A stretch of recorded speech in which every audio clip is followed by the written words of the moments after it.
जालना महापालिकेमध्ये महायुतीमध्ये मोठा संघर्ष पाहायला मिळतोय। लोकसभा आणि विधानसभा निवडणुकीनंतर महापालिका निवडणुकीतही रावसाहेब दानवे आणि अर्जुन खोतकर यांच्यामध्ये शाब्दिक युद्ध सुरू झालंय। युतीवरून शिवसेना आमदार अर्जुन खोतकर यांनी भाजप आणि रावसाहेब दानवे यांच्यावर टीका केलेली होती।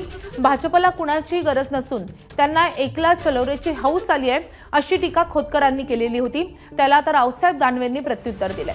एकीकडे युती करायची म्हणायचं आणि दुसरीकडे मित्र पक्षांवर आरोप करायचे, हे संयम ढळल्यासारखं आहे। स्वतः महापौर पदाचा उमेदवार जाहीर करून दुसरीकडे युतीची चर्चा करायची हे चुकीचं आहे असं दानवे म्हणाले। पत्र द्यायचं, युती करायची म्हणायचं आणि मित्र पक्षावर आरोप करायचं, मला असं वाटतं थोडा संयम ढळल्यासारखं वाटतं। थोडा संयम ठेवला पाहिजे।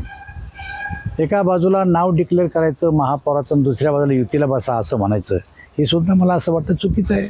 पण त्यांच्यासोबत आम्ही बसल्याच्या नंतर निर्णय करू। एक तर खरं आहे की जालना महापालिकेवर भगवा ध्वज फडकवायचा आहे। शिंदे साहेबांनी काल मत व्यक्त केलं, त्या मताशी मी सहमत आहे। बस म्हणजे फक्त मित्र पक्षाने थोडा संयम ठेवला पाहिजे, याच्यापेक्षा काही नाही। एबीपी माझा, उघडा डोळे बघा नीट।